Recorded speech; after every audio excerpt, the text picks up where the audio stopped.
Supreme court ने आज Allahabad high court के विवादित आदेश पर सख्त टिप्पणी की और आदेश पर रोक लगा दी। कुछ दिन पहले इलाहाबाद हाई कोर्ट के जस्टिस राम मनोहर नारायण मिश्र ने एक आदेश दिया, तो उस आदेश को पलटते हुए सुप्रीम कोर्ट के जस्टिस बी.आर. गवई, ए.जी. मसीह की बेंच ने कहा, हाई कोर्ट के ऑर्डर में की गई कुछ टिप्पणियां पूरी तरह से असंवेदनशील है, अमानवीय नजरिया दिखाती हैं। ये सुप्रीम कोर्ट की तरफ से टिप्पणी की गई। सुप्रीम कोर्ट ने कहा कि मामला बहुत गंभीर है, जिस जज ने फैसला दिया उसकी तरफ से बहुत असंवेदनशीलता दिखाई गई है।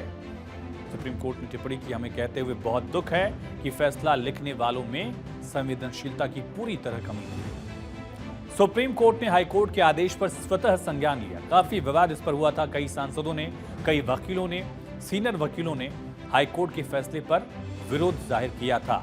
उसके बाद सुप्रीम कोर्ट ने सुमोटो लिया।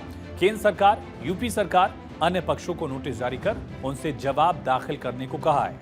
इस मामले पर केंद्र सरकार की तरफ से solicitor general Tushar Mehta court में मौजूद रहे और उन्होंने सरकार का पक्ष रखते हुए कहा कि सुप्रीम कोर्ट का फैसला पूरी तरह से सही है, कुछ फैसलों को रोकने के कारण होते ही।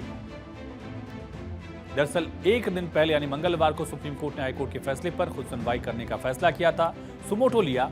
इस पर अलग अलग जो मत आए थे, तमाम पक्षों को अगर देखा जाए, क्रॉस द पार्टीज अगर देखें हम, कांग्रेस, बीजेपी, यहां तक कि टीएमसी, तमाम सियासी पार्टियों ने इलाहाबाद हाईकोर्ट के इस फैसले का विरोध किया था।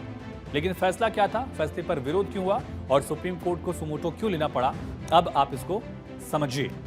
दरअसल कासगंज में 2021 का एक केस था जहां 11 साल की नाबालिग बच्ची के साथ रेप का प्रयास किया गया था। उसी पूरे विवाद पर इलाहाबाद हाईकोर्ट का फैसला, फिर सुप्रीम कोर्ट की ये टिप्पणी।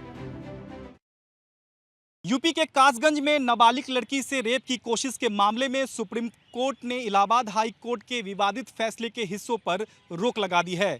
साथ ही सुप्रीम कोर्ट ने इस मामले में केंद्र, उत्तर प्रदेश सरकार और आरोपियों को नोटिस जारी कर जवाब मांगा है। आज सुनवाई के दौरान जस्टिस बी.आर. गवई की बेंच ने हाई कोर्ट के फैसले पर कड़ी नाराजगी जताई। Justice B R. गवई ने आगे कहा कि इस पूरे मामले में हाई कोर्ट का फैसला जज के असंवेदनशीलता और अमानवीय रुख को दर्शाता है, क्योंकि यह फैसला कानूनी सिद्धांतों के खिलाफ है, लिहाजा विवादित हिस्सों पर हम रोक लगाते हैं।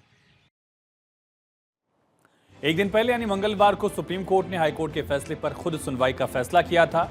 इस फैसले पर कानूनी विशेषज्ञों, राजनेताओं, अलग अलग क्षेत्रों के एक्सपर्ट्स के विरोध के बाद सुप्रीम कोर्ट ने खुद सुनवाई करने का फैसला किया।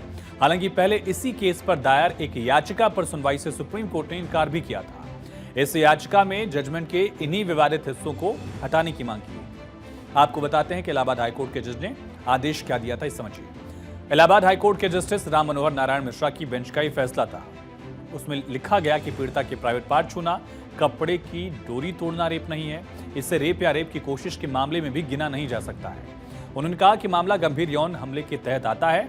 अपराध की तैयारी और वास्तविक प्रयास के बीच अंतर करार दिया था जस्टिस मिश्रा ने। कहा कि साबित करना होगा कि मामला तैयारी से आगे बढ़ चुका था और इसी पर पूरा विवाद गरमाया। सुप्रीम कोर्ट को आज टिप्पणी करनी पड़ी, आदेश देना पड़ा। इलाहाबाद हाईकोर्ट के जज ने आखिर ये विवादित फैसला किस मामले में दिया, उसका इतिहास भी समझिए, वो केस क्या है। दरअसल तारीख थी 10 नवंबर 2021 की।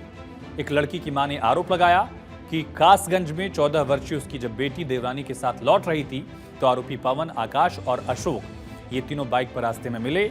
पवन ने उनकी बेटी को घर छोड़ने का भरोसा दिलाया। रास्ते में इन तीनों लोगों ने लड़की से बदतमीजी की, प्राइवेट पार्ट्स को टच किया, कपड़े का नाड़ा तोड़ा।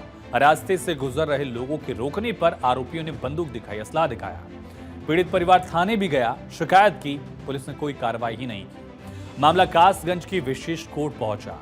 यहां पवन और आकाश पर तब की आईपीसी की धारा 376 यानी रेप, पॉक्सो एक्ट की धारा 18 यानी अपराध करने का प्रयास और अशोक के खिलाफ धारा 504 और धारा 506 के तहत केस दर्ज किया गया। इस मामले को आरोपियों ने इलाहाबाद हाईकोर्ट में चुनौती दी। इलाहाबाद हाईकोर्ट के फैसले की गूंज आज लोकसभा में भी सुनाई दी। फर्रुखाबाद से भारतीय जनता पार्टी के सांसद मुकेश राजपूत ने इस मुद्दे को उठाया और कहा, इससे देशवासियों की भावना आहत हुई है। हाई कोर्ट के एक जज के द्वारा दिए गए अशोभनीय वक्तव्य से मन अत्यंत व्यथित होता है। बड़े चिंतन का विषय है कि उच्च पदों पर बैठे हुए ऐसे कुछ लोग निजी स्वार्थ या भ्रमवश इस तरह से वक्तव्य देते हैं। महोदय, ऐसा पद जहां पर हर पीड़ित व्यक्ति, चाहे कोई भी जिसके साथ अन्याय हुआ हो, वह न्यायालय का दरवाजा खटखटाता है और इसी उम्मीद से कि उसे वहां न्याय मिलेगा, परंतु ऐसे पदासीन न्यायाधीश जब इस तरह की बात महिलाओं के प्रति कहते हैं, ये अत्यंत भयावह एवं शर्मनाक है। मैं इसकी खुले शब्दों में निंदा करता हूं।